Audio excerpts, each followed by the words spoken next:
তাদের উদ্দেশ্য এবং আমাদের উদ্দেশ্য একই। তারাও চাচ্ছে কৃষকরা যেন বেনিফিটেড হয়, আমরাও চাচ্ছি কৃষকরা যেন বেনিফিটেড হয়।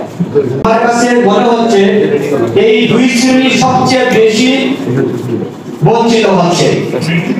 আমরা স্বপ্ন দেখেছিলাম বাংলাদেশে নিরাপদ খাদ্য উৎপাদন করতে হবে। এই নিরাপদ খাদ্য উৎপাদনের লক্ষ্য নিয়ে লুমিনাস গ্রুপের যাত্রা শুরু হয়েছিল।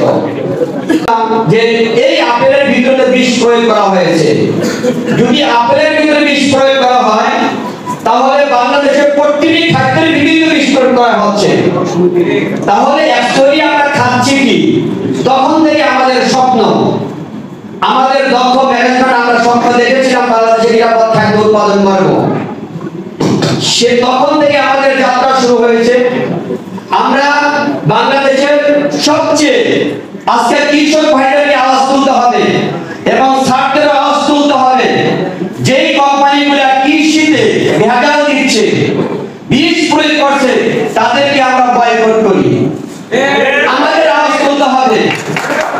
আমরা জড়িত সবার আগে আমাদের মেধা বিকশিত হচ্ছে, আমরা আমাদের মেধা বৃদ্ধি পাচ্ছে এই খাবার থেকে তো হচ্ছে নাকি? তাহলে এই একটা জায়গায় যদি আমরা কারেকশন করতে পারি, আমরা বিপ্লব ঘটাইতে পারি, তাহলে সমাজ সত্যি সত্যি সুন্দর হবে। আমাদের লুমিনাস আজকে আমরা ওয়াদা করতেছি এবং আপনাদেরও ওয়াদা করতে হবে যে বাংলাদেশে আমরা ভেজাল মুক্ত পণ্য ব্যবহার করব না, ভেজাল মুক্ত খাবার আমরা খাবো। এই প্রত্যেককে আমাদের করতে হবে। আমাদের প্রতিটি পণ্য বাংলাদেশের ট্রেড করে আমরা জানেন যে অনেক কিছু সীমাবদ্ধতা আছে, আমাদের অনেক চ্যালেঞ্জ আছে। তারপরে আমরা সর্বোচ্চ চেষ্টা করতেছি ভেজাল মুক্ত পণ্য উৎপাদন করা এবং ভেজাল মুক্ত ন্যাচারাল পণ্য আমাদের কৃষক ভাইদের হাতে পৌঁছে দেওয়া। আমরা ইতিমধ্যে প্রতিটি থানা, প্রতিটি জেলায়, প্রতিটি ইউনিয়নে আমাদের পণ্য আমরা পৌঁছে দিয়েছি। আমরা অসংখ্য কৃষক ভাইদের মুখে আমরা হাসি ফুটিয়েছি। বাংলাদেশের প্রায় 10 লক্ষ কৃষককে আমাদের পণ্য ব্যবহার করে তারা নিজেরা উপকৃত হয়েছে এবং তাদের মুখে আমরা হাসি ফোটাতে সক্ষম হয়েছি। আমরা ইতিমধ্যে উদ্যোগ নিয়েছি। আমরা আপনাদেরকে চাপিয়ে কোনো প্রোডাক্ট দিতে চাই না। আমরা ব্যবসা করব, বা কৃষককে বাঁচিয়ে আমরা ব্যবসা করব ইনশাআল্লাহ। আমি কিছুদিন আগে দিনাজপুর গিয়েছিলাম আমরা এগ্রিকালচার ইন্ডাস্ট্রি করার জন্য। ওখানে আমার একটা ল্যান্ড কেনা দরকার, তো ওখানে গিয়েছি ল্যান্ড কিনতে। আমি অনেক কৃষক ভাইরা আমার কাছে আসছে ল্যান্ড বিক্রি করার জন্য, লিজ দেওয়ার জন্য। আমি তাদেরকে প্রশ্ন করলাম, আপনাদের এই জমিগুলোতে কি ফসল হয় না?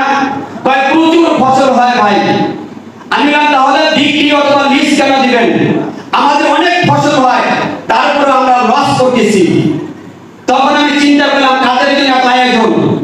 আমরা ইন্ডাস্ট্রি করার প্ল্যান করতেছি, নতুন নতুন প্রোডাক্ট নিয়ে আসতেছি, তাহলে কাদের জন্য করতেছি? তখন বললাম আমরা সঠিক মূল্য পাই না। আমাদের টমেটো যখন হয় তখন 2 টাকা 3 টাকা কেজি। আমাদের খাগড়াছড়ি আমরা দেখেছি আমাদের কপি, এক কপি তার উৎপাদন খরচ হয়েছিল 5 লাখ টাকা, বা সে 2 লাখ টাকাও পায় নাই, সে আত্মহত্যা করতে গিয়েছিল। তখন আমরা চিন্তা করলাম এই ব্যবস্থা যদি আমরা না করতে পারি, কৃষকদের পণ্য বিক্রির নিশ্চয়তা যদি না করতে পারি, তাহলে আমাদের সকল আয়োজন ভেস্তে যাবে।